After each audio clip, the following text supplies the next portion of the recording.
Ang aktor na si Dennis Trillo ang bagong brand ambassador ng Belle Dolls. Ginanap ang contract signing event at media conference nitong Huwebes, May 8, 2025, sa Soler, North Quezon City kung saan nagpirmahan ng kontrata sina Dennis Trillo at ng Beautyderm CEO na si Miss Rhea Anico-Chitan. Ayon sa ulat ng pep.ph, sinabi ng aktor na hindi raw uso sa kanila ng kanyang asawang si Jeneline Mercado ang pagpo-post ng cryptic messages sa social media. Paliwanag niya, mas magandang ayusin muna ng mag-asawa ang problema nila nang sila lang kaysa i-broadcast iyon sa iba dahil maraming manghihimasok na maaring makaapekto ng relasyon ng mag-asawa. Nang tanungin kung hindi pa ba nila nasubukang mag-unfollow sa isa't isa sa Instagram, sagot ng aktor, siguro kung mga 20 years ago or 10 years ago, baka ganun. Pero ngayon, medyo naging mature na kami. So, parang hindi na namin ugali. Pero inamin ni Dennis na noong bata pa siya ay meron daw siyang in-unfollow sa mga nakarelasyon niya noon. Ayon pa sa kanya, hindi naman daw lahat ng ex-girlfriends niya ay in-unfollow niya dahil may iba na magkaibigan pa rin sila. Ibinahagi rin ng aktor na laging nandyan ang tukso, pero doon masusubukan ang tibay at tatag ng relasyon ng mag-asawa. Dagdag pa niya, napakaswerte raw niya sa relasyon nila ni Jeneline dahil feeling niya ay talagang na-master na nila ang isa't isa at kilala na nila ang isa't isa.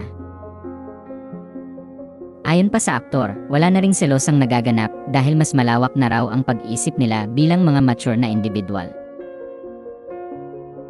Anya, mas malawak na ngayon ang pag-iisip namin bilang mga mature individuals. Siyempre, merong mga pagkakataon na darating, pero parang hindi na ganun kalakas yung impact sa aming mag-asawa. Nang tanungin naman kung mayroon pa rin ba silang away o pagtatalo ng kanyang asawa, sinabi ni Dennis na kasama sa relasyon ang away at pagtatalo, pero ang importante ay hindi sila sumusuko sa isa't isa, laging inuuna ang pagmamahalan nila, at laging iniisip ang pamilya at ang kapakanan ng lahat. Pagdating naman sa pagpapalaki at pagdidisiplina sa mga anak nila ay sinabi ni Dennis na nagka-clash sila ng kanyang asawa at hindi maiiwasan iyon dahil magkaibang tao sila at iba ang kanilang prinsipyo, pinaniniwalaan at pananaw sa buhay.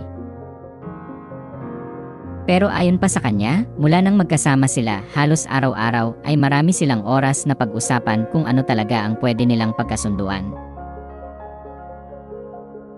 Sinabi rin ni Dennis na sa ngayon ay focus daw muna sila sa kanilang anak na si Dylan.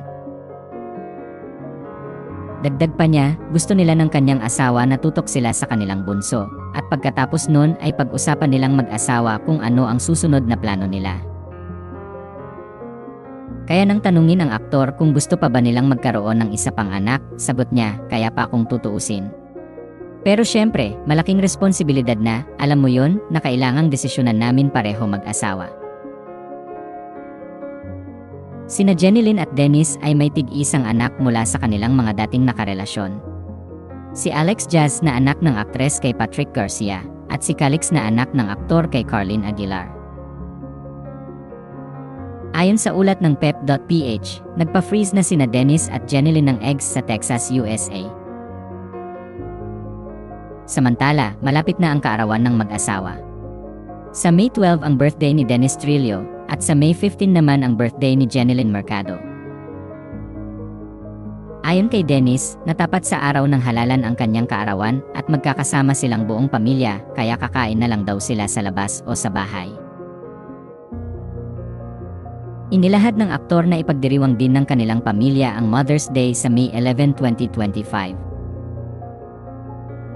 Kaya naman nagbigay ng mensahe si Dennis para sa kanyang asawa at sa lahat ng nanay. Anya, message ko sa kanya, sa lahat ng mga mommies na rin. Bilib ako sa mga nanay. Dahil napakahirap ng trabaho nila. Mabuhay kayong lahat. Maraming salamat sa pag-aalaga nyo sa mga anak. Sa lahat ng paggabay nyo, pagturo ng mga mabubuting asal. Saludo ako sa mga nanay, saludo ako sa inyo. Nirerespeto ko kayo at mabuhay kayo. Happy Mother's Day sa inyo.